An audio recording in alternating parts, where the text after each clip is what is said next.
দেশ দ্বিতীয়বারের মতো স্বাধীন হলো, আপনাদের হাস্যোজ্জ্বল চেহারা দেখেই মনে হচ্ছে। আলহামদুলিল্লাহ, আলহামদুলিল্লাহ। আসলে এক সময় আমরা কেঁদেছি, ওরা হেসেছে।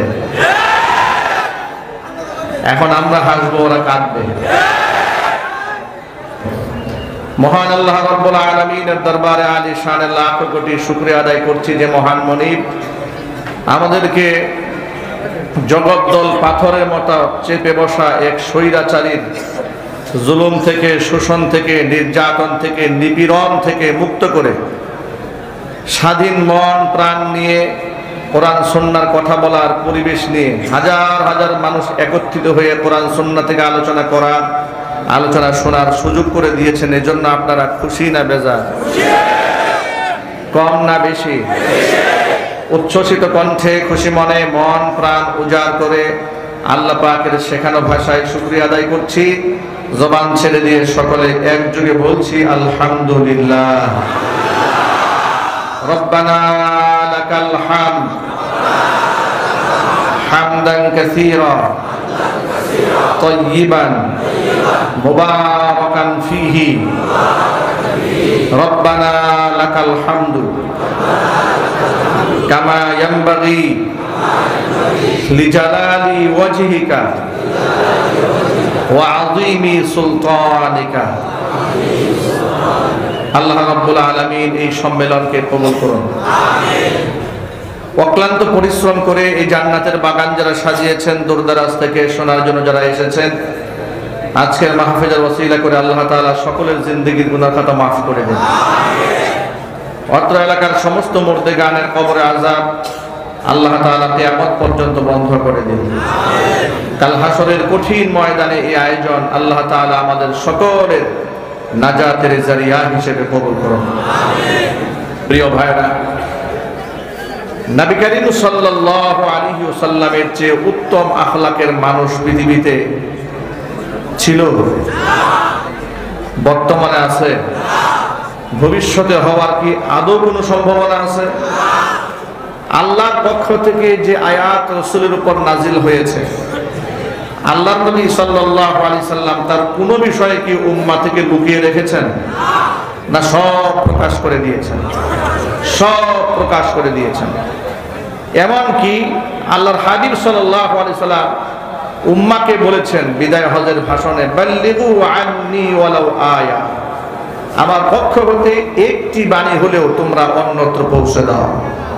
ফালিয়ুবাল্লিগু শাহিদুল গায়বা, উপস্থিত ব্যক্তি যেন অনুপস্থিত ব্যক্তির কাছে পৌঁছে দেয়। কোরআন মাজিদে আল্লাহ পাক তার রাসূলকে নির্দেশ দিয়েছেন, ইয়া আইয়ুহার রাসূল বাল্লিগ মা উনজিলা ইলাইকা মির রাব্বিক, হে রাসূল আপনার রবের পক্ষ থেকে যা অবতীর্ণ হয় সেটা আপনি মানুষের কাছে পৌঁছে দিন। ওয়া ইল্লাম তাফআল, যদি আপনি এটা পৌঁছে না দেন, ওয়া ইল্লাম তাফআল ফামা বাল্লাগতা রিসালাতাহু, তাহলে আপনি এই রিসালাতের দায়িত্ব পূর্ণ করলেন না। কথাটি কার? সবাই একটু জোরে বলেন। আল্লাহ পাকের আয়াত যখন নাজিল হতো, নবী করিম সাল্লাল্লাহু আলাইহি ওয়াসাল্লাম কোরআনের সমস্ত বিধিবিধান গোটা বিশ্ব পরিমণ্ডলে ছড়িয়ে দিয়েছেন। কোনো কিছু নিজের মধ্যে লুকিয়ে রাখেননি। কিছু আহকামাত এরকম ছিল, কিছু বিধিবিধান এমন ছিল যে বিধিবিধানের কথা বললে সমাজের অনেক মানুষ তার শত্রু হয়ে যাবে। এই কথা চিন্তা করে তিনি কি করেছিলেন? বিধিবিধানগুলো লুকিয়ে রাখতেন নাকি? একটু জোরে বলেন আপনারা। এর মানে হচ্ছে আল্লাহ পাক তার রাসূলকে বললেন, ওয়াল্লাহু ইয়াসিমুকা মিনান নাস, হে রাসূল আপনার উপর যা অবতীর্ণ হয়েছে এটা আপনি অবলীলায় মানুষের মাঝে বিতরণ করে দেন। এটা বিতরণ করার পরে সমাজে যে মানুষ আপনার শত্রু হবে এটা নিয়ে আপনার ঘাবড়াবার কোনো দরকার নাই। আপনাকে রক্ষা করব আমি আল্লাহ নিজে। এটার জন্য বলতে হবে আল্লাহু আকবার। উলামারা হচ্ছেন নবীগণের ওয়ারিস। উলামাদের দায়িত্ব, নবী করিম সাল্লাল্লাহু আলাইহি সাল্লামের উপর আল্লাহ পাক কোরআনে কারীমে যত আহকামাত নাযিল করেছেন, হাসি মুখে জনসম্মুখে প্রচার করা এটা আলেমদের দায়িত্ব। কিন্তু বিগত জীবনে স্বৈরাচারের আমলে কোরআন থেকে সব কথা হাসি মুখে আলেমরা কি মানুষের মাঝে বলতে পেরেছে? অনেকেই বলার চেষ্টা করেছে, অনেকে বলে নাই, চুপ থেকেছে। যারা চুপ থেকেছে তারা চিন্তা করেছে বললে না জানি কোন বিপদ হয়, কথা বলতে হবে, ঠিক না? এই জন্য এড়িয়ে চলেছে। যারা বলেছে তারা বিপদের সম্মুখীন হয়েছে, এমন বিপদের সম্মুখীন হয়েছে তাদের কাউকে কাউকে মিথ্যা মামলা দিয়ে জেলখানায় পুরে দেওয়া হয়েছে, কাউকে ফাঁসির কাষ্ঠ পর্যন্ত ঝুলে হয়েছে, কাউকে দেশান্তরিত করা হয়েছে, কাউকে পরিবার ছাড়া করা হয়েছে, কাউকে বাড়িঘর ছাড়া করা হয়েছে, তকমা দেওয়া হয়েছে মৌলবাদ, তকমা দেওয়া হয়েছে জঙ্গিবাদ, তকমা দেওয়া হয়েছে উগ্রবাদ, তকমা দেওয়া হয়েছে রাজাকার, তকমা দেওয়া হয়েছে আল বদর আল শামস। এই সমস্ত কথা বলে আলেমদেরকে দমানোর জন্য চেষ্টা কম করা হয়নি। আলেমের অপরাধটা কি ছিল? আলেমরা মানুষের সামনে এই কথা বুঝাবার চেষ্টা করেছে যে কথা আল্লাহ বলেছেন, শুধু আল্লাহর কথাটা মানুষের সামনে তারা নকল করেছে। আল্লাহ পাকের বক্তব্য কি? লাতাজিদান্না আশাদ্দান নাসি আদাওয়াতান লিল্লাযীনা আমানুল ইয়াহুদা ওয়াল্লাযীনা আশরাকু। নবীজি, ঈমানদারদের জন্য এই পৃথিবীতে দুইটা জাত বড় নিকৃষ্ট শত্রু। কয়টা জাত জুড়ে বলেন? কে বলতেছেন? আল্লাহ বলেন ঈমানদারদের জন্য দুইটা জাত ভয়ঙ্কর শত্রু। একটা জাতের নাম হচ্ছে ইহুদি, আর একটা জাতের নাম হচ্ছে মুশরিক। ১৫০০ বছর আগে আল্লাহ তাআলা চূড়ান্ত করে দিয়েছেন মুমিন মুসলমানের বন্ধুকে, শত্রুকে। আল্লাহ পাক বললেন, ও আমার হাবিব, এই পৃথিবীতে যত ইহুদি আছে, ইহুদিরা কোনদিন মুসলমানদের বন্ধু হতে পারে না। পৃথিবীতে যত মুশরিক আছে, মুশরিকরা কোনদিন মুসলমানদের বন্ধু হতে পারে না। যার প্রমাণ বিশ্ববাসী বহুবার দেখেছে। ইহুদিরা মুসলমানদের কত শত্রু। নিশ্চয় আপনাদের ইতিহাস যারা থাকার কথা, নবী করিম সাল্লাল্লাহু আলাইহি ওয়াসাল্লামকে খাবারের মধ্যে বিষ মিশিয়ে, বিষ খাইয়ে যারা হত্যা করার ষড়যন্ত্র করেছিল তারা হলো ইহুদি। নবী করিম সাল্লাল্লাহু আলাইহি ওয়াসাল্লামকে জাদু করে 6 মাস পর্যন্ত মাথা ব্যথা যন্ত্রণা সৃষ্টি করে দিয়ে নিদারুণ কষ্ট যারা দিয়েছিল তারা হলো ইহুদি। নবী করিম সাল্লাল্লাহু আলাইহি ওয়াসাল্লাম পাহাড়িয়া গিরিপথ দিয়ে হেঁটে যাওয়ার সময় পাহাড়ের উপর থেকে বড় পাথরের টুকরা মাথায় চাপ দিয়ে হত্যা করতে যারা চেয়েছিল ওরা হলো ইহুদি। শুধু কি তাই? আল্লাহর নবী সাল্লাল্লাহু আলাইহি সাল্লামের ইন্তেকালের পর রওজা শরীফ থেকে নবী করিম সাল্লাল্লাহু আলাইহি সাল্লাম তার পবিত্র দেহ মোবারক চুরি করার জন্য লম্বা সুড়ঙ্গ পথ যারা তৈরি করেছিল এরা ছিল ইহুদি। গোটা পৃথিবীর মধ্যে নৃশংস মানবতা বিধ্বংসী পাশবিক নির্যাতন বর্তমানে ফিলিস্তিনের মাটিতে, গাজার মাটিতে যারা পরিচালনা করছে তারা হচ্ছে এই দুনিয়ার মধ্যে নিকৃষ্ট মানুষ, তারা হলো ইহুদি। তারা কারা? যদি বলুন তারা কারা? আমি কয়েকটা উপমা আপনাদের সামনে উপস্থাপন করেছি এ কথা বোঝাবার জন্য যে এরা মুসলমানদের বন্ধু না শত্রু। আবার একটু জোরে বলেন না ভাই, বন্ধু না শত্রু? আল্লাহ তাদের শত্রু বলেছেন, আমরা কি কোনদিন তাদেরকে বন্ধু ভাবতে পারি? এই সুযোগ কি আছে? এমনকি আল্লাহ তাআলা এই কোরআনের সূরা বাকারায় স্পষ্ট ঘোষণা করেছেন, হে রাসূল, ইহুদি নাসারাদের সাথে যত উত্তম আচরণ আপনি করেন না কেন কোনদিন এদের মন আপনি জয় করতে পারবেন না। ওয়ালান তারদা আনকাল ইয়াহুদু ওয়ালান নাসারা হাত্তা তাত্তাবিআ মিল্লাতাহুম। ইহুদি আর নাসারা কোনদিন আপনার প্রতি সন্তুষ্ট হবে না যতক্ষণ না পর্যন্ত আপনি নিজের ধর্ম ত্যাগ করে ওদের ধর্মের অনুসরণ না করবেন। বক্তব্যটা এবার ইহুদি পর্ব কিছুক্ষণের জন্য রাখেন। মুশরিকরা মুসলমানদের চরম শত্রু।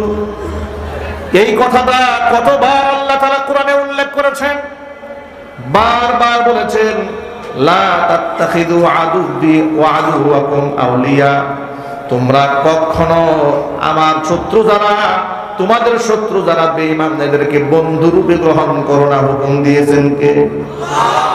কিন্তু আমরা এই দেশের মাটিতে কাজটা করেছি কি দেখেন, লক্ষ্য করেন। এই দেশের স্বৈরাচারীরা আমলে মুসলমানদেরকে তারা শত্রু ভেবেছে, আর মুশরিক কাফের বেঈমানদেরকে তারা বন্ধু বানিয়ে নিয়েছিল।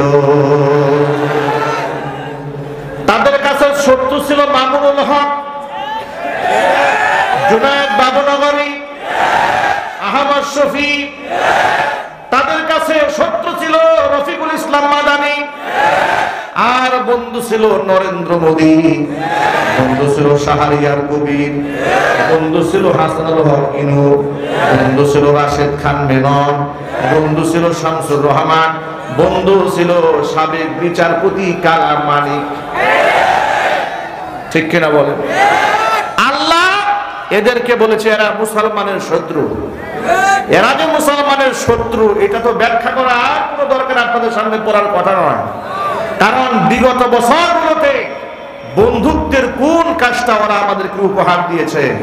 অথচ মুসলমানের সন্তানেরা বলেছে ভারতের আমাদের স্বামী স্ত্রীর সম্পর্ক, আমাদের উন্নয়ন ভারতের উন্নয়ন, ভারতের উন্নয়ন আমাদের উন্নয়ন। এই কথা বলে বলে তারা ভারতের দাসত্ব করেছে, গোলামি করেছে।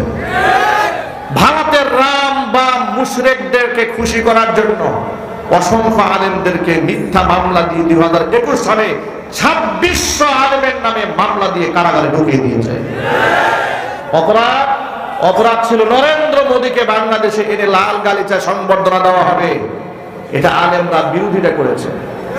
আলেমরা কেন বিরোধিতা করলো? এটা কোরআনে আছে, বিরোধিতা করতেই হবে, কারণ পুরো মুশরিকদের সাথে, বিশেষ করে যারা ইসলামের দুশমন, এদের ব্যাপারে মুসলমানরা থাকবে বজ্র কঠিন। কোরআন বলেছে আশিদ্দাউ আলাল কুফারি রুহামাউ বাইনাহুম, মুসলমান একে অপরের জন্য জীবন দিয়ে ফেলবে, কিন্তু যে সমস্ত কুখ্যাত কাফের, গুজরাটের খোসায় খনি নরেন্দ্র মোদী, যারা 500 বছরের পুরাতন ঐতিহ্যের মসজিদ বাবরি মসজিদকে ভেঙে দিয়ে রাম মন্দির নির্মাণ করেছে, তাদের সাথে মুসলমানদের কোনদিন হৃদয়ের সম্পর্ক থাকতে পারে না। গরু খাওয়ার অপরাধে মুসলিম যুবককে পিটিয়ে হত্যা করেছে, ফ্রিজে গরুর মাংস আছে এ কথা বলে জবাই করে মুসলমানদেরকে যারা হত্যা করেছে। এমনকি এখনো পর্যন্ত আমি আপনাদের সামনে ওয়ান্ডারে কয়েক ভিডিও দেখাতে পারবো, মুসলিমদেরকে মুখের মধ্যে দাড়ি এরকম জোর করে টেনে ধরে জয় শ্রীরাম স্লোগান দেওয়ানো হচ্ছে। এমনকি মুসলিমদেরকে বাড়ি ঘরে আগুন ধরিয়ে দিয়েছে, মুসলিমদের মসজিদগুলা ভেঙে গুড়িয়ে দিয়েছে। এমন কাজ যার নেতৃত্বে হয় তাকে 90 থেকে 95% মুসলমানের দেশে সুবর্ণ জয়ন্তী অনুষ্ঠানে প্রধান অতিথি করে, রাষ্ট্রীয় মেহমান করে লাল গালিচা সংবর্ধনা দেওয়া হবে। এটা পৃথিবীর নিকৃষ্ট কাফেরের কলিজা মানতে পারে, কিন্তু মুসলমানের কলিজা মানতে পারে না। আলেমরা বিরুদ্ধাচরণ করেছে। কেন বিরুদ্ধাচরণ করেছে তারও একটা ব্যাপার কোরআনে আছে। আল্লাহ রাব্বুল আলামিন সূরা মুজাদালার একেবারে সর্বশেষ আয়াত 28 নম্বর পারার হিফজ কোরআন কারীমের 4 নম্বর পৃষ্ঠার মধ্যে আল্লাহ বলেন, লা তাজিদু কওমান ইউমিনুনা বিল্লাহি ওয়াল ইয়াউমিল আখির ইউআদ্দুনা মান হাদ্দাল্লাহা ওয়া রাসূলাহু ওয়ালাউ কানু আবাআহুম আও আবনাআহুম আও ইখওয়ানাহুম আও আশীরাতাহুম উলাইকা কাতাবা ফি কুলুবিহিমুল ঈমান। আল্লাহ বলেছেন নবীজি, লা তাজিদু কওমান ইউমিনুনা বিল্লাহি ওয়াল ইয়াউমিল আখির, আমি আল্লাহর উপরে যারা ঈমান আনে, পরকালের উপর যাদের ঈমান আছে, তারা কোনদিন মুহাব্বত রাখতে পারবে না ওই সমস্ত ব্যক্তিদের সাথে যারা ইউআদ্দুনা মান হাদ্দাল্লাহ ওয়া রাসূলাহ, যারা আমি আল্লাহ এবং আমার রাসূলের সাথে যারা যুদ্ধের ঘোষণা দেয়, ওই সমস্ত বেঈমানদের সাথে ঈমানদাররা কোনোদিন হৃদ্যতাপূর্ণ সম্পর্ক রাখতে পারে না। ওই সমস্ত কাফের ইসলাম বিদ্বেষী লোকেরা ওয়ালাউ কানু আবাহুম, যদিও তাদের বাবা হয়, করতে পারি না। কথা বলতে হবে, ঠিক কিনা জোরে বলে। বদর যুদ্ধের মধ্যে 70 জন কাফের গ্রেফতার হয়ে মুসলমানদের কাছে বন্দী হয়ে গিয়েছিল। আল্লাহর নবী সাহাবীদের সাথে পরামর্শ করলেন, সাহাবীরা বন্দীদের সাথে কি মুআমালা করা যায়। অসংখ্য সাহাবীরা পরামর্শ দেন, ইয়া রাসূলুল্লাহ, যারা ধরা পড়েছে তারা তো আমাদের কারো না কারো আত্মীয়, কারো কারো বাবা হয়, কারো দাদা হয়, কারো চাচা হয়, রক্তের আত্মীয় তারা, এদের সাথে হাট মুআমালা করে লাভ নাই। একদিক থেকে আমরা হিজরত করে মক্কা ছেড়ে মদিনায় এসেছি, আমাদের অর্থনৈতিক অবস্থা খুবই দুর্বল। মুক্তিপণের মাধ্যমে ছেড়ে দিলে দুইটা অপশন থাকে। একটা অপশন হলো তারা পরবর্তীতে ইসলাম গ্রহণ করার সুযোগ থাকে। প্রথম অপশন হলো আমরা তাদের টাকা দিয়ে নিজেরা অর্থনৈতিকভাবে স্বাবলম্বী হয়ে গেলাম।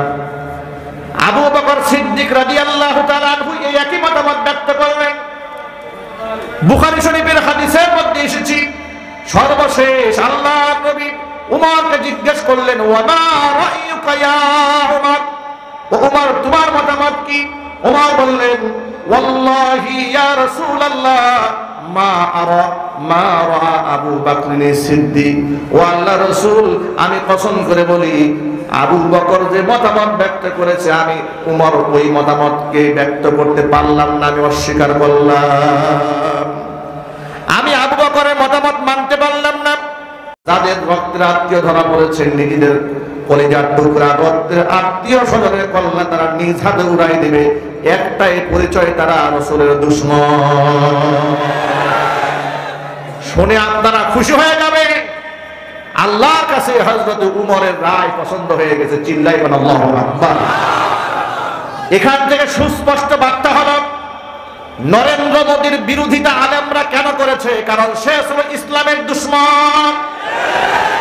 নরেন্দ্র মোদী সাধারণ হিন্দু নয়, সে গুজরাটের কসাই খুনি, কথা বলতে হবে, ঠিক কিনা? নরেন্দ্র মোদী হচ্ছে সেই কুখ্যাত কাফের, বাংলাদেশের স্বাধীনতা সার্বভৌমত্বকে নষ্ট করার জন্য সবসময় ষড়যন্ত্র চালায়। ইসকন নামক দালালদেরকে লেলিয়ে দিয়েছে বাংলাদেশের দাঙ্গা লাগায় দেওয়ার জন্য। যার জন্য পায়ে পাড়া দিয়ে ঝগড়া করছে, বিশেষ করে যে আওয়ামী জাহিলিয়াতের কাজের উপর ভর দিয়া বিগত 16 বছর তারা হিন্দুত্ববাদ প্রতিষ্ঠার জন্য আন্দোলন করেছে। বাংলাদেশে মাত্র 5% জনসংখ্যা হয়ে সরকারি চাকরির প্রশাসনিক কোঠায় 25% সুবিধা ওরা ভোগ করেছে। যে কোনো থানায় যদি আপনি চলে যাবেন, আগে দেখেছেন থানার ওসি হিন্দু, তদন্ত ওসি হিন্দু, পুলিশ কমিশনাররা হিন্দু। আপনি সচিবালয় যাবেন,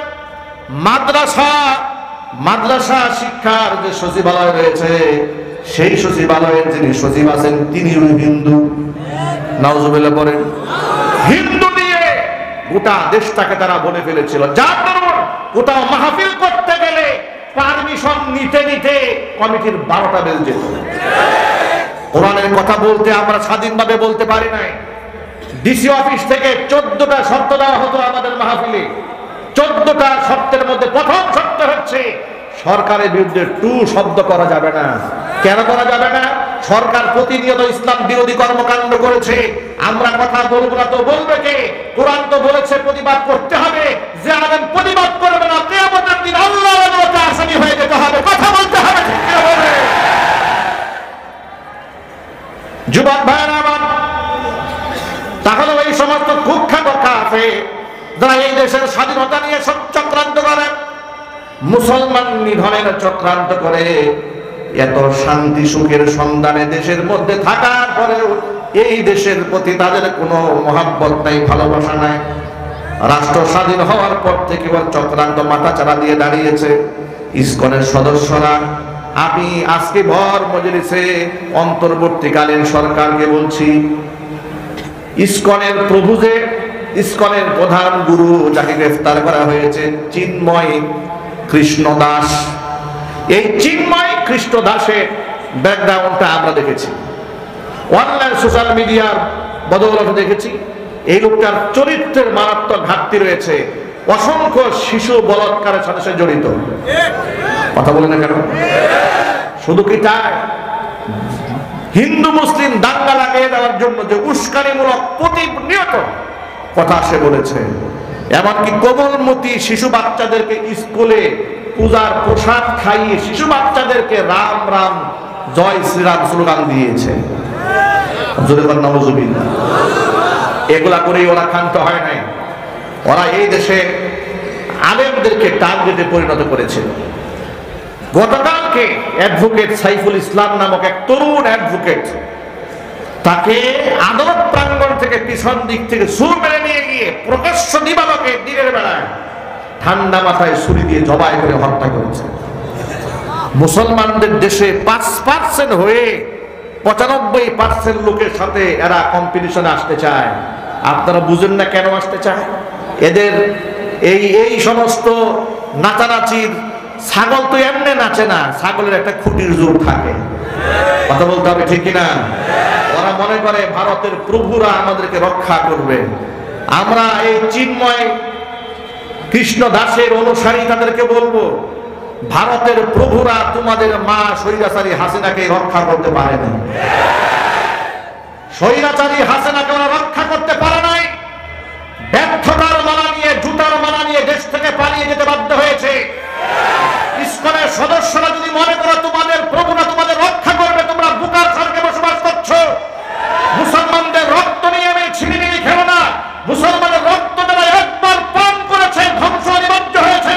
তোমাদেরকে ভঙ্গ করে থেকে নিশ্চিহ্ন করে দেওয়ার জন্য মুসলমানদের প্রস্তুত হয়ে আছে।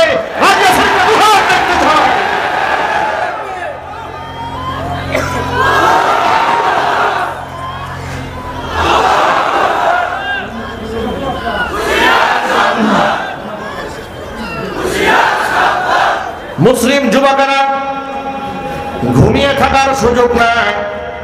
অন্তর্বর্তীকালীন সরকারকে বলবো, রাষ্ট্রদ্রোহিতার মামলার আসামি এই চিন্ময় কৃষ্ণ দাস, ঠিক কিনা বলেন? চট্টগ্রামে বাংলাদেশের পতাকার উপরে ওদের যে গেরুয়া পতাকা আছে সেই পতাকা উড়িয়েছে। একটি স্বাধীন রাষ্ট্রে দেশের পতাকার উপরে ওরা গেরুয়া পতাকা উড়িয়ে ওরা এই দেশের মধ্যে দেশদ্রোহিতা করেছে। সেই দেশদ্রোহিতার মামলায় গ্রেফতারকৃত আসামিকে দেখলাম আদালত প্রাঙ্গণে যখন প্রিজন ভ্যান থেকে আনা হচ্ছে, হাতের মধ্যে কোনো হ্যান্ডকাপ নাই, পায়ের মধ্যে কোনো ডান্ডা বেরি নাই। অথচ একটা রাষ্ট্রের জন্য সবচেয়ে ভয়ঙ্কর দুশ্মন হচ্ছে রাষ্ট্রদ্রোহিতা। কথা বলতে হবে, ঠিক কিনা? এত বড় আসামির হাতে হ্যান্ডকাপ নাই, অথচ বিগত জীবনে আলেমদেরকে আদালতে যখন তোলা হয়েছে, শুধু কি হ্যান্ডকাপ, পায়ের মধ্যে ডান্ডা বেরি দেওয়া হয়েছে, বুলেট প্রুফ জ্যাকেট পরানো হয়েছে, মাথার মধ্যে হেলমেট দেওয়া হয়েছে। দৃশ্য দেখে মনে হয় কত বড় সন্ত্রাসীকে আদালত প্রাঙ্গণে আনা হচ্ছে। আলেমদের সাথে একরকম আইন। আমাকেও 2018 সালে যখন ধরে নিয়ে গিয়েছিল, আমার হাতের মধ্যে হ্যান্ডকাপ লাগিয়েছে, গরুর রশি দিয়ে বেঁধে টেনে আদালতে হাজির করেছে। পুলিশকে জিজ্ঞেস করলাম, আচ্ছা আমরা কি দৌড় দেওয়ার লোক নাকি? আমাদেরকে গরুর রশি দিয়ে বাঁধলেন কেন? হ্যান্ডকাপ লাগালেন কেন? আমরা কি চোর বাটপার নাকি? বলে হুজুর এটা আইন। আমার প্রশ্ন হচ্ছে, আমাদের হাতে হ্যান্ডকাপ পরাতে গেলে দেশের আইন আছে, আর তোমাদের প্রভু চিন্ময় কৃষ্ণ দাসের হাতে হ্যান্ডকাপ নাই, এখন আইন গেছে কোথায়? আলেমদের পায়ে ডান্ডা বেরি পরিয়েছিল তখন আইন ছিল, এখন ডান্ডা বেরি গেল কোথায়? সুতরাং আলেমদের সাথে জুলুম করা হবে আর জালেম খুনিদের সাথে পীড়িত করা হবে, মুসলমানরা তা বরদাস্ত করবে না। গণহত্যা এবং জুলাই আগস্টের খুনি যারা গ্রেফতার হয়েছে, ওদিন দেখলাম হাসানুল হক ইনু প্রিজন ভ্যান থেকে হাসতে হাসতে নামতেছে। আমার প্রশ্ন হচ্ছে, কুখ্যাত সন্ত্রাসী জুলাই আগস্টে 2500 মানুষকে যারা নরপিশাচের মতো খুন করেছে, যারা হত্যা করেছে, লাশগুলি আগুন দিয়ে পুড়িয়ে ছাই বানিয়ে দিয়েছে, এমন নরপিশাচদেরকে এইভাবে হাসতে আমরা দেখে সহ্য করতে পারি না। এদেশের মানুষ ওদের কামদণ্ড দৃশ্য দেখতে চায়, একতার সাথে একমত আছেন, দেখতে চায়।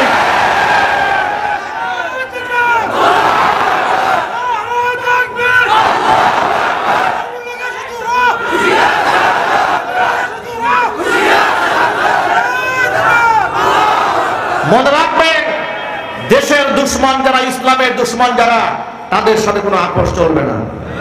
ঠিক কিনা বলেন? এ কথা কোরআনে আছে না নাই? আমি বলি নাই, আল্লাহ বলেছেন লা তাজিদু কওমান ইউমিনুনা বিল্লাহি ওয়াল ইয়াউমিল আখির ইউআদ্দুনা মান হাদ্দাল্লাহ ওয়া রাসূলাহু। আমি আল্লাহ এবং আমার রাসূলের সাথে যাদের দুশমনী থাকে তারা কোনোদিন এদের সাথে কোনো সুসম্পর্ক রাখতে পারে না। দৈনিক প্রথম আলো পত্রিকা এবং ডেইলি স্টার, এই সমস্ত পত্রিকাগুলো এই দেশের স্বাধীনতার দুশমন। ভারতের পাঁচটা গুণার কথা বলতে হবে, ঠিক কিনা জোরে বলেন? জনাব মির্জা ফখরুল ইসলাম আলমগীর সাহেব দেখলাম দুঃখ প্রকাশ করে বলেছেন যে সংবাদ প্রকাশের স্বাধীনতার পক্ষে আমরা, প্রথম আলোর উপরে আক্রমণের তীব্র নিন্দা জানাচ্ছি।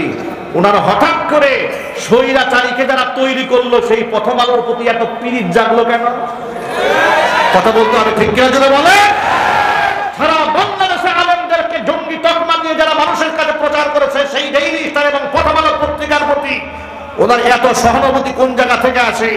ও ভারতের সহানুভূতি নেই, একটু ক্ষমতায় যাওয়ার স্বাদ জেগেছে। এদেশের মানুষ কোন ধান্দাবাজকে আগামীতে সাপোর্ট দেবে না। যদি আগামীতে ক্ষমতায় কাউকে আসতে হয়, কোরআনকে সম্মান করে আসতে হবে। কথা বলো মুসলমান, ঠিক কিনা? আলেমদের সাথে দুশ্মনী করে, ইসলামের চেতনা বিরোধী কোনো ব্যক্তিদের সাথে আঘাত করে, এই মাটিতে আমরা কাউকে ক্ষমতার বসতে দেব না। কথা বলতে হবে, ঠিক কিনা জোরে বলে? দৈনিক ডেইলি স্টারের পক্ষে সাফাই গাইলেন, এরপরে আপনি প্রথম আলোর পক্ষে সাফাই গাইলেন, ইসকনের বিরুদ্ধে আপনি চুপ কেন? কথা বলে না কেন? ইসকনের যে সাইফুল ইসলামকে জবাই করেছে, আপনি নীরব কেন? দাদা বাবুরা নারাজ হয়ে যাবে, ওই চিন্তায় আপনি নীরবতা পালন করছেন। আপনি যতই নীরব থাকেন, আপনাদের ওই ধরনের রাজনৈতিক ধান্দাবাজে আমরা বুঝে ফেলেছি। আপনাদেরকে স্পষ্ট বার্তা জানিয়ে দেই, এদেশে আওয়ামী জাহিলিয়াতকে এদেশের সাধারণ মুসলমানরা মোকাবেলা করেছে, ছাত্ররা মোকাবেলা করেছে, কারণ তারা ভারতের দাবিদারি করেছে। সামনেও যারা কাফেরদের দাবিদারি করবে, তাদেরকেও মুসলমানরা জুতা পিটা করে ছাড়বে, বলতে হবে। মুসলমানেরা এক হয়ে যেতে হবে। সামনের বাংলাদেশ হবে কোরআনের বাংলাদেশ। আলেম ওলামারা ইতিমধ্যে এক হয়ে যাচ্ছে। গত কয়েকদিন আগে আপনারা নিশ্চয়ই দেখেছেন, আল্লামা মাহমুদুল হক হাফিজাহুল্লাহ এবং নায়েবে আমিরুল মুজাহিদিন সহ চরমনাই পিসা হুজুররা একসাথে বসে পড়েছে। তারা আশার বাণী জাতিকে শুনিয়েছে যে আমরা ইনশাআল্লাহ এক হয়ে যাচ্ছি, আপনারা প্রস্তুত হন। আচ্ছা, আমি আপনাদের জানতে চাচ্ছি, যদি আলেমরা এক হয়ে যায়, আলেমদের সাথে আপনারা থাকতে রাজি আছেন? কারা কারা রাজি আছেন? দুহাত দেখতে চায়।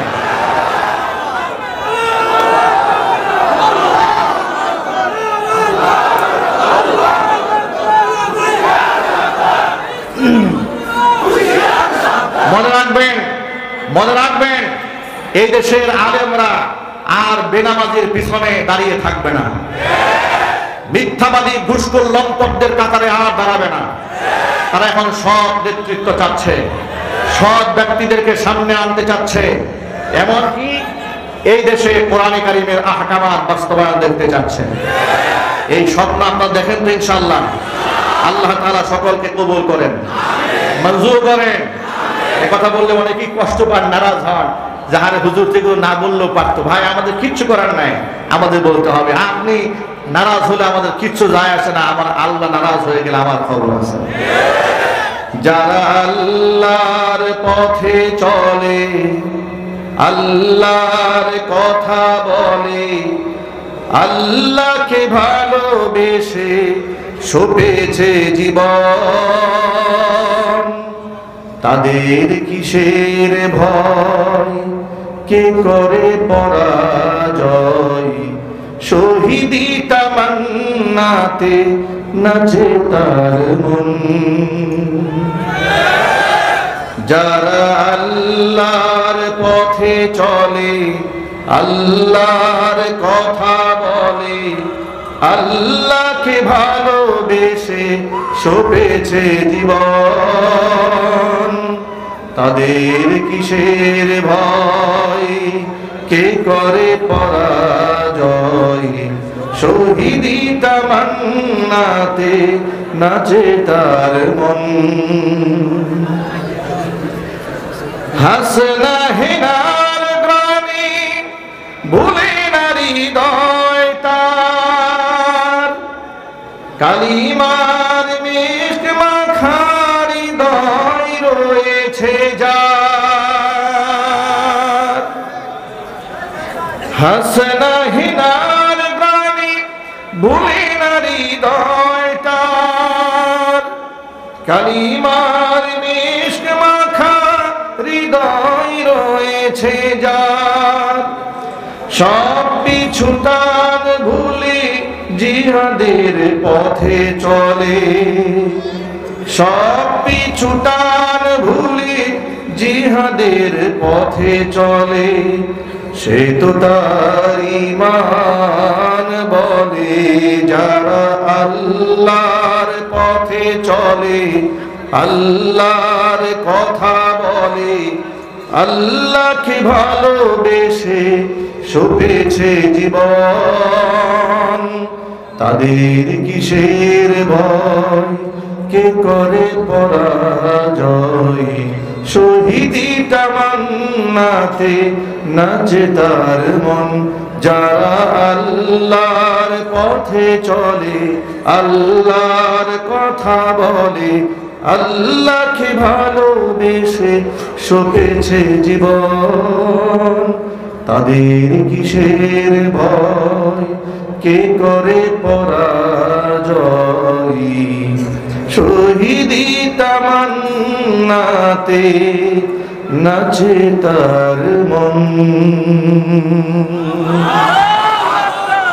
যুবকেরা, আল্লাহর পথে চলতে হবে, আল্লাহর কথা বলতে হবে। ভয় আছে নাকি আপনাদের? ভয়কে জয় করে ফেলতে হবে ইনশাআল্লাহ। মনে রাখবেন, এই পৃথিবীতে আপনি হয়তো ফুটবল হবেন, না হয় ফুটবল প্লেয়ার হবেন, যে কোনো একটা হতে হবে। যদি আপনি ভয় পান তাহলে আপনি লাথি খাবেন, যদি আপনি ঘুরে দাঁড়ান তাহলে লাথি আপনি দেবেন। এবার আপনি বলেন, লাথি খাবেন না দেবেন? যদি বলতে হবে, ইসলামের দুশমনদেরকে লাথি দিতে চান কারা কারা? হাত দেখতে চান। আল্লাহ তুমি সকলকে ইমানি শক্তি বৃদ্ধি করে দাও। চিৎকার দিয়ে বলেন আল্লাহুম্মা আমিন। আল্লাহ উলামাদের ঐক্যের ভিতকে তুমি মজবুত বানায় দাও। আল্লাহ এই সম্মেলনকে কবুল করে নাও। আল্লাহ আমাদের ইমানি শক্তিকে বৃদ্ধি করে দাও। আল্লাহ তাআলা আপনাদের সামনে এতক্ষণ পর্যন্ত যে কথাগুলো বলেছি, সবার আগে আমাকে, আমার ভাইদেরকে, মা বোনদেরকে সকলকে আমল করার তৌফিক দান করেন, আমিন। ওয়া আখিরু দাওয়ানা আলহামদুলিল্লাহি রাব্বিল আলামিন। ওয়াসসালামু আলাইকুম ওয়া রাহমাতুল্লাহি ওয়া বারাকাতুহু।